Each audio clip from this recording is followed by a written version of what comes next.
মন্দিরের ভেতরে চলছে কাদা যুদ্ধ, কারো পুরো শরীর কাদায় ঢাকা, কেউ আবার একে অপরের দিকে ছুঁড়ে মারছে কাদা আর গোলাপি রঙের গুলাল। চারদিকে ঢাকের তালে তালে উন্মাদনা, চিৎকার আর উল্লাস। প্রথম দেখায় মনে হতে পারে এ যেন কোনো বিশৃঙ্খল উৎসব কিংবা অদ্ভুত এক প্রতিযোগিতা, কিন্তু না, এই দৃশ্যের পেছনে লুকিয়ে আছে শত শত বছরের একটি ধর্মীয় ঐতিহ্য। ভারতের গোয়ার একটি ছোট্ট গ্রাম মার্সেলে হাজারো মানুষ প্রতি বছর স্বেচ্ছায় কাদায় গড়াগড়ি খায়। কিন্তু কি এমন রহস্য লুকিয়ে আছে এই কাদা খেলায়, যা টেনে আনে শিশু থেকে প্রবীণ সবাইকে? উৎসবটির নাম চিখাল কালো, কোকনি ভাষায় যার অর্থ কাদায় খেলা। এটি গোয়ার মার্সেল গ্রামের ঐতিহাসিক শ্রী দেবকী কৃষ্ণ মন্দিরে অনুষ্ঠিত হয় এবং এটি ওই এলাকার এক অনন্য ধর্মীয় সাংস্কৃতিক ঐতিহ্য।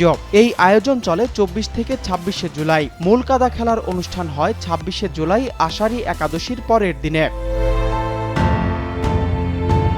উৎসব শুরুর আগে মন্দিরের প্রদীপের তেল শরীরে মেখে ধর্মীয় আচার পালন করেন ভক্তরা। এরপর বর্ষার পানিতে ভেজা মন্দির প্রাঙ্গণ পরিণত হয় বিশাল কাদার মাঠে। তারপরই শুরু হয় সেই বহুল প্রতীক্ষিত মুহূর্ত। শিশু, তরুণ, প্রবীণ সবাই একসঙ্গে নেমে পড়েন কাদার খেলায়। কেউ একে অপরের গায়ে কাদা ছুড়ে দিচ্ছেন, কেউ খেলছেন ঐতিহ্যবাহী চেন্দুফালি, আবার কোথাও চলছে গিলি ডান্ডা, কুস্তি, দড়ি টানাটানি সহ বিভিন্ন লোকজ খেলা। হিন্দু বিশ্বাস অনুযায়ী এই উৎসবের মূল অনুপ্রেরণা শৈশবের ভগবান কৃষ্ণ, যিনি রাখাল বন্ধুদের সঙ্গে মাঠে ঘাটে খেলাধুলা করতেন। সেই আনন্দঘন স্মৃতিকেই আজও জীবন্ত রাখার চেষ্টা করেন ভক্তরা।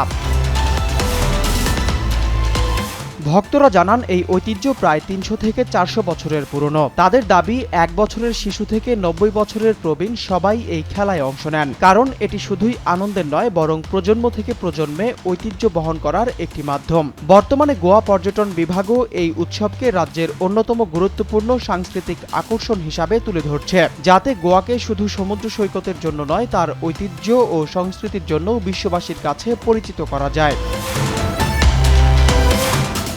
প্রথম দেখায় এটি হয়তো শুধুই কাদা মাখামাখির এক অদ্ভুত দৃশ্য, কিন্তু মার্সেলের মানুষের কাছে এই কাদা শুধু মাটি নয়, এটি ইতিহাস, বিশ্বাস, স্মৃতি আর সম্প্রদায়ের বন্ধনের প্রতীক। 400 বছরের বেশি সময় ধরে প্রজন্মের পর প্রজন্ম যে ঐতিহ্য ধরে রেখেছে, চিখাল কালো আজও প্রমাণ করে কখনো কখনো একটি উৎসবের আসল গল্প চোখে যা দেখা যায় তার চেয়েও অনেক গভীর।